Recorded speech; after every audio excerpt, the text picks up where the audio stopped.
자, 여러분, 드디어 올 것이 왔습니다. 대한민국이 해냈습니다. 최근 전 세계 반도체 업계가 지금 이 순간 대한민국 삼성전자 앞에 무릎을 꿇었습니다. 바로 대한민국 삼성의 세계 최초 900단 V낸드 구현 성공 소식인데요. 오늘 이 영상 끝까지 보시면 세 가지를 정확히 알 수 있습니다. 첫째, 중국 YMTC가 왜 진짜 무서운 존재였는지. 둘째, 삼성의 900단이 단순한 기술 자랑이 아닌 이유. 셋째, 이 판이 바뀌는 지금 어떤 종목에 올라타야 하는지. 중국 최대 메모리 기업인 YMTC가 우한 공장 생산 능력을 무려 2배로 늘리고 있고 반도체 장비 국산화율을 이미 50% 이상으로 끌어올리면서 자기들만의 생태계를 구축하고 있습니다. 상황이 이렇다 보니 기술 격차가 확 좁혀지고 있는데요.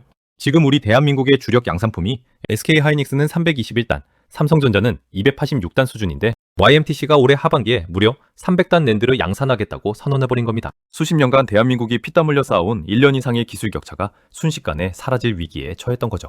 그런데 여기서 정말 중요한 사실이 하나 있습니다. 이게 먼 나라 이야기가 아니라는 겁니다.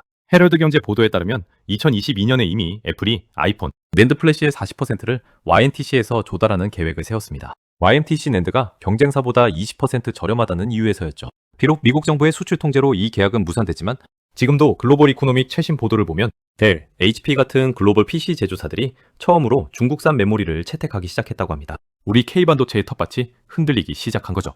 최근에는 전략도 바뀌었습니다. 예전에는 한국보다 20에서 30% 싸게 팔아 물량 공세를 하던 YMTC가 이제는 오히려 SK하이닉스보다 높은 가격을 책정하기 시작했습니다. 중국 정부의 공급망 자립화 정책에 따라 내수 시장에서 프리미엄 전략으로 전환하고 있는 거죠. 이건 가격으로 이길 수 없다는 뜻이에요. 오직 기술로 뚫어야 한다는 거죠. 그리고 바로 이 절체절명의 순간 대한민국이 응답했습니다. 삼성이 딱 이렇게 선언합니다. 900단 낸드는 단순히 300단의 3배가 아니다. 적층 공정 패러다임 자체를 바꿔버리는 기술이다. 전자신문 보도에 따르면 삼성전자는 최근 450단 셀 웨이퍼 2장을 하나로 접합하는 CMB 기술을 활용해 900단 클래스 V낸드 통합 시스템을 세계 최초로 구현했습니다. 미국도 일본도 중국도 해내지 못한 걸 대한민국이 먼저 해낸 겁니다. 그리고 실제로 셀이 정상 동작하는지 동작 특성 검증까지 완료했습니다. 칩이 실제로 돌아간다는 걸 증명해버린 거죠. 여기서 시청자 여러분이 가장 궁금해하실 부분이 있습니다. 그래서 이게 언제 양산돼요? 솔직히 말씀드리겠습니다. 현재 900단은 연구 단계의 프로토타입입니다. 삼성전자가 올해 추진 중인 양산 제품은 400단 이상의 10세대 V낸드입니다. 900단이 양산으로 가려면 수율 확보, 원가 경쟁력, 장비 검증이라는 3개의 관문을 더 통과해야 합니다. 반도체 기술 로드맵 전문 기관들의 전망에 따르면 1000단 낸드의 양산은 2031년경으로 예측됩니다.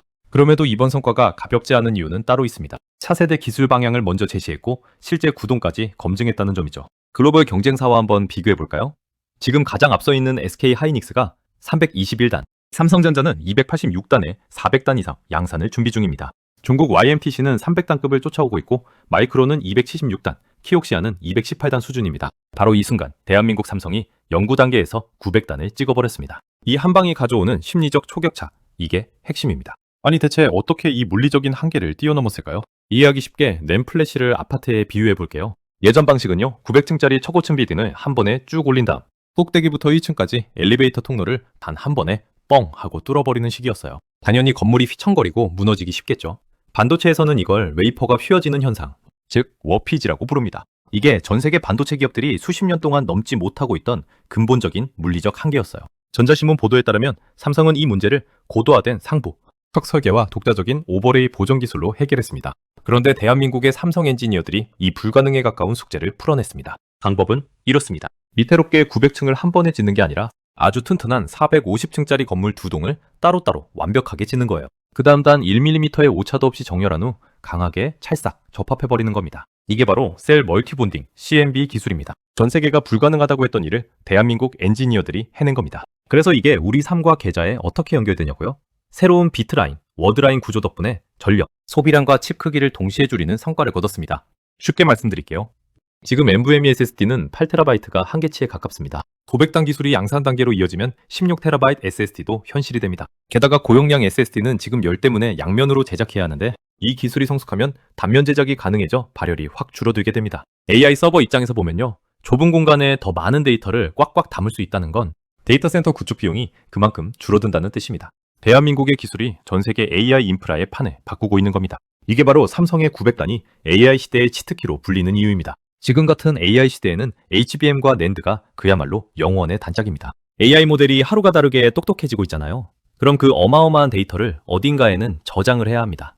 그 저장 장치를 대한민국이 꽉 쥐고 있는 겁니다. 2017년 반도체 슈퍼사이클 때를 기억하시는 분 계신가요? 당시 우리 SK하이닉스는 반도체 하나 팔아 영업이익률 50% 가까이를 기록하며 대한민국 경제를 홀로 떠받쳤습니다. 그런데 지금 증권가에서는 이렇게 얘기합니다. 2017에서 2018년 슈퍼사이클의 고점을 넘어서는 사상 최대 수익성이 온다고요. 대신증권 분석에 따르면 올해 삼성과 하이닉스의 범용 D램 가격은 전년 대비 150%, 랜드 가격은 90%가량 오를 것으로 전망됩니다. 노무라 증권은 삼성전자의 2026년 영업이익 전망치를 279조 원 수준으로 상향 조정했습니다. 전년 대비 492% 증가하는 숫자입니다. 신한투자증권은 SK하이닉스의 올해 영업이익이 전년 대비 465.5% 증가할 것으로 예측했습니다. 매출 총이익률이 80%를 웃도는 환경이 지속된다는 전망도 함께 나왔습니다. SK증권은 삼성전자 목표주가 50만 원, SK하이닉스 목표주가 300만 원을 제시했습니다. 2017년 이후 약 10년 만에 다시 찾아오는 대한민국 반도체가 세계를 지배하는 시대, 그 슈퍼사이클의 화려한 서막이 지금 열리고 있는 겁니다. 아마 여기 가장 많이 기다리셨을 텐데요. 삼성이 견고하게 파놓은 기술적 해자 안에서 직접적으로 열매를 따먹을 대한민국 핵심 파트너 기업들입니다. TCK, 한미반도체, 솔브레인, STI, 동진세미캠. 이 이름들 이번 기회에 머릿속에 꼭 넣어두세요. 먼저 TCK입니다. 아까 건물을 두 번에 나눠 짓는 더블 스택으로 간다고 했잖아요.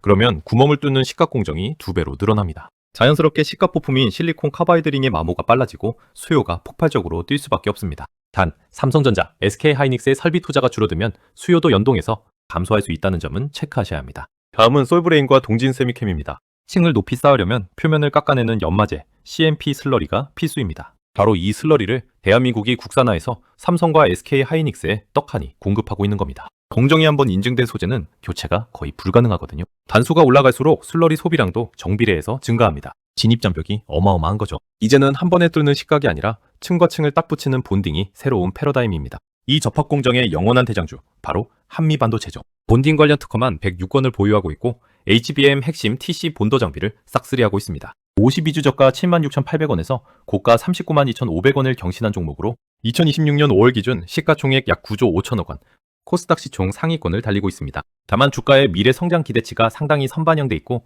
수주 공백기에는 변동성이 극심하다는 점은 반드시 염두에 두셔야 합니다. 마지막으로 STI, 코스닥 039440입니다. 칩을 붙일 때 찌꺼기를 없애고 접착력을 극대화해주는 플럭스 리플로우 장비를 공급합니다. HBM과 낸드 본딩 공정이 모두 확대되는 국면에서 이중 수혜를 받는 구조입니다. 상대적으로 인지도가 낮고 기관 커버리지가 적어 변동성이 클 수 있다는 점 참고하세요. 자, 오늘 준비한 분석은 여기까지입니다. 이재용의 반도체 초계차 보기 좋게 통했습니다. 그리고 대한민국 삼성전자는 지금 여기서 멈추는 게 아니라 이미 2030년 1000단이라는 더 아득한 목표를 향해 전력 질주하고 있습니다. 생각해보면 정말 대단한 나라입니다. 자원 하나 없는 이 작은 나라가 전 세계 AI 혁명의 핵심 부품을 쥐고 세계를 움직이고 있으니까요. 대한민국 반도체 엔지니어들이 오늘 밤도 어딘가에서 다음 세대 기술을 위해 땀을 흘리고 있을 겁니다. 이렇게 거대한 패러다임이 뒤바뀌는 지금, 여러분은 SK하이닉스와 어떤 소부장, 관련주의 비전에 베팅하시겠습니까? 댓글로 여러분이 주목하는 종목을 꼭 알려주세요. 구독과 좋아요 잊지 마시고요. 대한민국 반도체가 세계를 먹여 살리는 그날까지 저와 함께 이 숨막히는 기술 전쟁을 계속 지켜보시죠. 함께 해주셔서 감사합니다.